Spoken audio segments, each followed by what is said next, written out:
गाए, प्यार से गाए, भाव से गाए, प्यार से गाए, भाव से गाए, आओ मिल गाए, शिव शिव गाए, आओ मिल गाए, शिव शिव गाए, नमः शिवाय, नमः शिवाय, नमः शिवाय, नमः शिवाय, नमः शिवाय, नमः शिवाय, नमः शिवाय,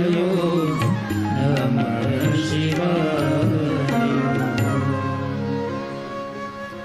હવે બ્રહ્માજી બ્રહ્મલોકમાં ભગવાન મહાદેવની કથાનો પ્રારંભ કરે છે. મંચ પર થોડું ઓછું સંભળાય છે. બ્રહ્મા સ્વયં કહે છે, નારદજી ધ્યાનથી સાંભળો, સાવધાન બનીને સાંભળો. જ્યારે ભગવાન મહાદેવની કથાનો પ્રારંભ થાય છે ત્યારે જીવનના દરેક પાપોમાંથી મનુષ્ય મુક્ત થાય, સર્વ પાપક્ષયો ભવે. જે કાંઈ જન્મમાં ગયા જન્મમાં જે કાંઈ ભેગા કર્યા હોય એ બધા જ પાપોમાંથી મનુષ્ય મુક્ત થાય. પણ ક્યારે? જ્યારે ભગવાન મહાદેવની કથાનો પ્રારંભ થાય ત્યારે. તો બહુ સાવધાનથી ગંભીરતાપૂર્વક ભગવાનની કથાનું શ્રવણ કરો, ચિત્ત લગાડી મનને ભગવાનના ચરણોમાં સમર્પિત કરીને. સ્વયં બ્રહ્માજી બોલ્યા છે, બહુ સુંદર બોલ્યા છે, નારદ યશુત્વા સર્વલોકાનાં, જગતનું હિત કરનારી ભગવાનની કથા છે. ભગવાનની કથા શું આપે છે?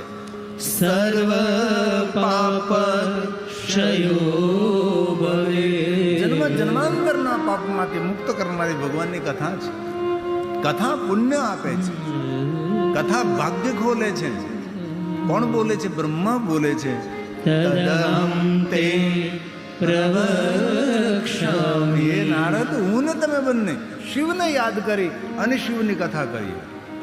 બ્રહ્મા કહે છે, હું ને તમે બંને અયમ, આપણે બંને જણા ભેગા મળી અને ભગવાનનું નામ લઈ અને મહાદેવની કથાનો પ્રારંભ કરીએ. બ્રહ્મા બોલે છે, શિવ તત્વં નામ અયમ, શિવ તત્વં નામયમ.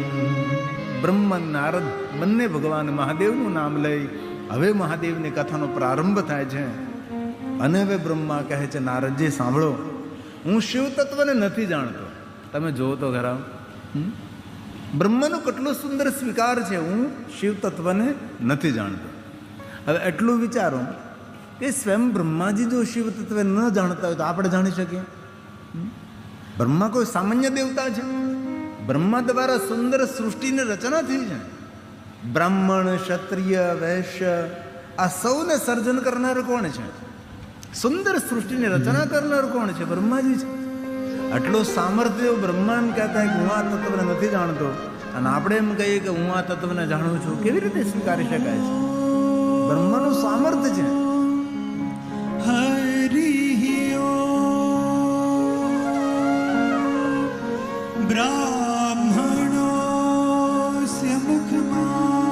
બ્રાહ્મણોને મુખમાંથી પ્રગટ કર્યા, બાહુમાંથી રાજાઓને પ્રગટ કર્યા, દૈત્યને પ્રગટ કર્યા.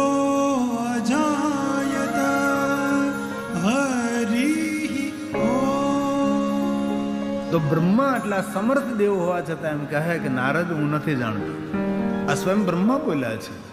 શિવ તત્વં મયાનેવ, હું નથી જાણતો શિવ તત્વને.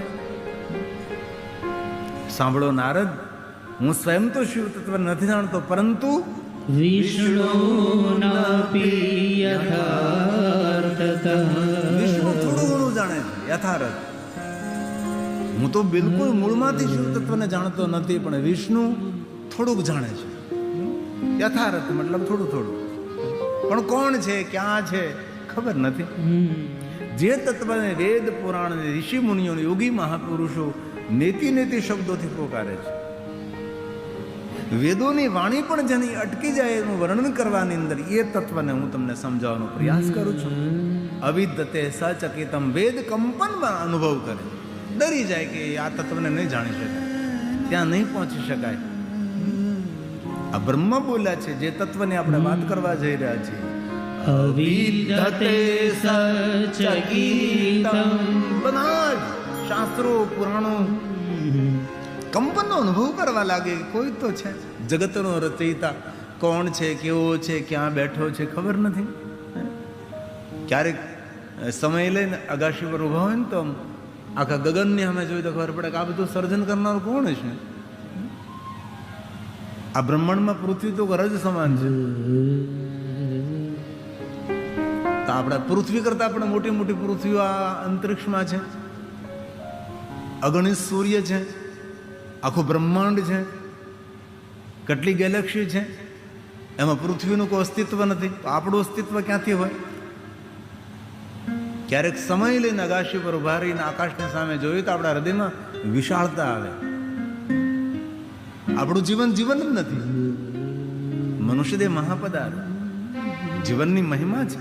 દુર્લભ મનુષ્ય દેહો દેહી નામ ક્ષણ ભંગુરા. આ કોણ છે, ક્યાંથી છે? ક્યારેક નિહારિકાને જોઈએ તો ખબર પડે. આપણને થોડાક પૈસા મળી જાય, આપણે થોડું પદ પદવી મળી જાય, અહંકારી બનીને ફરીએ તો આપણે જેવા એટલા મૂર્ખ કોણ? બ્રહ્માંડમાં જો પૃથ્વીનું અસ્તિત્વ ન હોય તો માણસનું કહી શકે હોઈ શકે છે. બ્રહ્મા કહે છે, નારદજી સાંભળો. અવિદ્યતે સચકિતમ યદસ્તિ શ્રુતિ પુનઃ સત્યં જ્ઞાન મનંતં ચ પરમાનંદં પરમમહં પરમાનંદં પરમ. કોણ છે, ક્યાં છે, કેવો છે એ ખબર નથી, પણ જગતનો રચયિતા કોઈ છે. ગુપ્ત જ્ઞાન ગતિ ન પહોંચે બાની કી ક્યાં ગુંજાઈશ. વાણીનો કોઈ વિલાસ ચાલી જ ન શકે ત્યાં. નેતિ નેતિ કોઈ છે બસ. એક વાત યાદ રાખવી, જેને ભગવાનની ઝાંખી થઈ હોય ને એ માણસ કોઈ બોલે નહીં મેં ભગવાનને જોયા છે. ગૂંગા ગુડકા સ્વાદ કહે ક્યાં સમજ સમજ મુસ્કુરાય, જો સમજે વહી પહેચાને. જેને ભગવાનની ઓળખાણ થઈ ગઈ ને એ લોકો બોલતા બંધ થઈ જાય છે. કથા તો ઓઠના પડદાઓને ખોલીને વાણીના દ્રશ્યો ભજવવાની વાત છે. આ તો અનુભૂતિ તો નિજતા હોય છે. ઈશ્વર શ્રેષ્ઠ કવિ છે, પોતાની લખાયેલી કવિતાનો ખુદ પોતે અભિનય કરે છે. એ છે પ્રકૃતિ, એ છે સૃષ્ટિ, એ છે જગત. તેથી કોઈ એમ કે ને મેં ભગવાનના દર્શન કર્યા છે, એનાથી હજારો યોજન દૂર રહો. ભગવાન દર્શન કરવાની વસ્તુ નથી, ભગવાન પામવાની વસ્તુ. જો સમજે વહી પહેચાન. કલયુગમાં એવા પાખંડી જાગશે, અથેળીમાં પ્રભુ બતાવશે. આ કલયુગનો પ્રભાવ છે. તમને હાથમાં ભગવાનનું દર્શન કરાવશે, માથા પર હાથ મૂકશે, સમાધિ લાગી જશે, ધ્યાન લાગી જશે. ચમત્કારોની દુનિયામાં લોકોને ભ્રમિત કરશે. ચમત્કાર નહીં, વાસ્તવિકતાનો સ્વીકાર કરો. ચમત્કારનો કોઈ મહિમા નથી, વાસ્તવિકતાનો મહિમા છે. આ દુનિયા બધી ચમત્કારથી સર્જન નથી થઈ, આ બધું જ આવિષ્કારથી થયું છે ને. કોઈ દિન રાત રૂમમાં પુરાય ઘનઘોર અંધારામાં બેસી સંશોધન કર્યું છે. જ્યારે ટેલિવિઝન મળ્યું છે, જ્યારે લાઇટ મળી છે, કેટલી વાર નિષ્ફળ ગયો.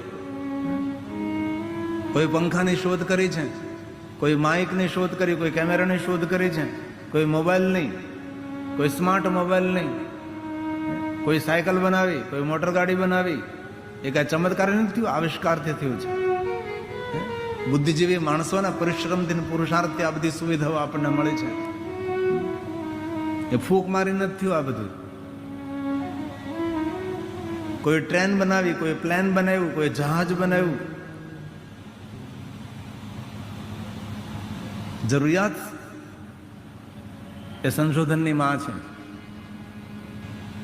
જ્યારે જરૂરિયાત ઊભી થાય ત્યારે માણસ સંશોધન કરે છે. જેમ જેમ જરૂરિયાતો ઊભી થતી ગઈ તેમ તેમ સંશોધનો થતા ગયા. કે જરૂરિયાતની માતા કોઈ હોય તો સંશોધન છે. આટલો ભયંકર કોરોના કાળ આપણા માથા ઉપરથી પસાર થયો, એ ચમત્કારથી આપણે રક્ષા નથી થઈ. ડોક્ટરોએ દિવસ રાત્રિ મહેનત કરી, રૂમમાંથી બહાર ન નીકળ્યા, નિરંતર રસાયણોનું મિશ્રણ કરતા રહ્યા, અને ડોક્ટરોના પુરુષાર્થ અને પરિશ્રમથી વેક્સિનની શોધ થઈ, અને આપણને સૌને વેક્સિન મળી તો લોકો જીવિત રહ્યા. ચમત્કાર નથી થયું. તેથી મારા વહાલા ભાઈઓ બહેનોને હૃદયથી મારી પ્રાર્થના છે, આ દુનિયામાં કોઈ ચમત્કાર નથી. નિયમિત સૂર્યનો ઉદય થાય ચમત્કાર છે, યુગોથી ગંગાનો જલપ્રવાહ વહે છે ચમત્કાર છે, સુંદર રોજ ફૂલો ખીલે છે ચમત્કાર છે, અંધારી રાતમાં સુંદર આકાશમાં તારાઓનો ટમટમાટ ચમત્કાર છે. એક બીજ વાવીએ હજારો બીજ ભગવાન આપે ધરતીમાંથી ચમત્કાર છે. રાત્રે સૂઈ જાય, શ્વાસની ગતિ રિધમમાં ચાલતી રહે છે, હૃદય ધબકતો રહે છે ચમત્કાર છે. સાંજે સૂઈ જઈ, રાત્રે નિંદ્રા આવી જાય, સવારમાં જાગીએ એકદમ પ્રોગ્રામ તાજો તરોજો હોય છે. હવે કલ્પના કરો, રાત્રે સૂઈ ગયા, નિંદ્રા આવી ગઈ, અને જે કાંઈ છે પ્રોગ્રામ ભરેલો છે બધો ડિલીટ થઈ જાય તો સવારે કોણ માં, કોણ બેન, કોણ ભાઈ, કોણ કુટુંબ, કેટલું બેંક બેલેન્સ, ક્યાં ઘર હતું, બધું જ યાદ રહે છે.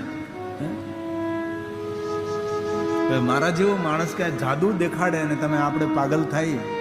અને એક વસ્તુ યાદ રાખવી ગુજરાતી લોકોએ, કે ટકો તિરુપતિ જઈને ત્યારે કરાય, જ્યાં ત્યાં ટકા કરવા ન બેસી જવાય. ગુજરાતીઓ ખાસ ધ્યાન રાખવાનું છે. મને ખબર છે ઘણા લોકો ગુજરાતીને ગાડર જેવા ગણે. ગાડર ગમે ત્યાં ઊન ઉતારે, ગાડરની ઊન હોય ને ગમે ત્યાં ઊન ઉતારે. તેથી ખૂબ મારા હૃદયથી મારી પ્રાર્થના છે મારા ગુજરાતી ભાઈઓ બહેનોને. ઘણા ગુજરાતીઓ હરિદ્વારમાં જઈને, કોઈ તીર્થમાં જઈને પોતાના બાપના નામનો ઓરડો બનાવે, પોતાના બાપને માને નામની તકતી લગાવી જોઈએ, વિરોધ નથી. પણ એ આશ્રમમાં જઈને તમે તમારા બાપના નામનો ઓરડો બનાવ્યો, પુણ્ય મળે કે ન મળે ખબર નથી. પણ તમારા ગામની અંદર તમારા ગામનું કર્મકાંડ કરતો બ્રાહ્મણ, રામજી મંદિરનો પૂજારી, શિવાલયનો પૂજારી, એને એક ઓરડો બનાવી દો ને તો તમને હૃદયથી આશીર્વાદ આપશે ભાઈ. તમારા ગામમાં કોઈ નાનો માણસ હોય, એને રહેવા ઝૂંપડો ન હોય, તેને નાનકડો રૂમ બનાવી દો, એ તમને આશીર્વાદ આપશે. ભગવાનની જેમ તમારી પૂજા કરશે કે આ મારા ઉપર છત નહીં હતી, રહેવા માટે ઝૂંપડું નહીં હતું, આ માણસે મને સુંદર એક રૂમ બનાવી દીધો, કેવા શાંતિથી અમે રહીએ છીએ. તમારા ગામનો રામજી મંદિરનો પૂજારી, શિવાલયનો પૂજારી, ગામનું કર્મકાંડ કરતો બ્રાહ્મણ હોય, એના દીકરા દીકરીઓ ભણતા હોય, તેને મદદ કરીએ, એ આશીર્વાદ છે. તેની દીકરીના લગ્ન હોય, દીકરાના લગ્ન હોય, સહાય કરીએ, એ આશીર્વાદ છે. તેથી ગુજરાતીમાં કહું તો જાપે ઝાલકું નાખવાની જરૂર નથી, પોતાના ગામનું ધ્યાન રાખો એવી પ્રાર્થના છે. પોતાના વતનને સંભાળો, પોતાના ઘરને સંભાળો, પોતાની બેન બેટીઓને સંભળાવો, પોતાની બેન બેટીઓને સહકાર આપો, એને સહકાર આપો, સાથ આપો. તેથી ગુજરાતીઓ થોડુંક સાવધાન રહેવાની જરૂર છે. અમારે મહાત્માઓને સમાજની અંદર જેના ગુજરાતી ચેલા બહુ હોય ને, એ મહાત્માનું બહુ સન્માન હોય, એને પાછું ગુજરાતી ચેલાઓ છે બધા. અને બધી જગ્યાએથી ગુજરાતીઓને કાઢી લેવામાં આવે ને તો કાંઈ ન રહે. અને ભારતમાં જીવવા જેવો કોઈ પ્રાંત હોય ને તો આપણું ગુજરાત છે. એક એક રાજ્યમાં મેં કથા કરી છે, એક રાજ્ય, ભારતનું કોઈ રાજ્ય છોડ્યું નથી. પણ ગુજરાતમાં જે વ્યવસ્થા, ગુજરાતમાં જે સુવિધા, ગુજરાતની જે સમજણ, એ દુનિયામાં કોઈ જગ્યાએ આપણને જોવા ન મળે. આ તો ન કરે નારાયણ ભગવાનને આપણે એવી પ્રાર્થના કરીએ કે ન થાય. પણ જો ગુજરાત સ્વતંત્ર દેશ હોય ને તો અમેરિકાવાળાએ લાઈનમાં ઉભું રહેવું પડે ગુજરાતમાં આવવા માટે. એ આપણું ગુજરાત છે. જ્યાં જ્યાં વસે ગુજરાતી, ત્યાં ત્યાં વસે ગુજરાત.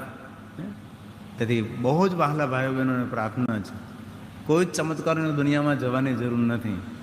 શરીરમાં કે પીડા હોય તો સારા વૈદ્ય પાસે જાઓ, સારા ડૉક્ટર પાસે જાઓ.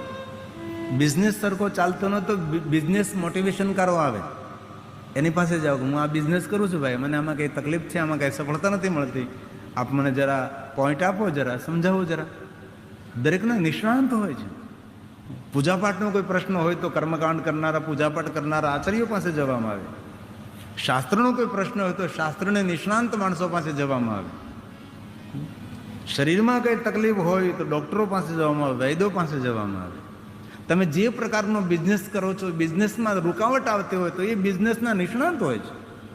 તેના મોટિવેશન કરવું હોય, તેના સલાહ કરનારા. એક મિનિટના પૈસા લે, કલાકના નહીં. તમારે સ્વિચ કરીને જવાનું, જેટલી મિનિટ થાય એટલા પૈસા તમારે આપવા પડે. ઓફિસમાંથી બહાર નીકળો એટલે અત્યારે તમારે બિલ ચૂકવવું પડે તેનું. અને એવા નિષ્ણાંત હોય છે, પરફેક્ટ નિષ્ણાંત હોય છે. જે ક્ષેત્રમાં તમે એ ક્ષેત્રના એકદમ ડીપમાં નિષ્ણાંત હોય લોકો. ચમત્કારથી ન કાંઈ દુનિયામાં થઈ શકે, સમજણથી થઈ શકે છે. બ્રહ્મા નારદને કહે છે, નારદ નેતિ નેતિ. આપણે ગાઈએ ને ગુજરાતી લોકો, આપણે શિવ સ્તુતિમાં આ જાણીતી પંક્તિ છે ને, ભગવાન ક્યાં છે?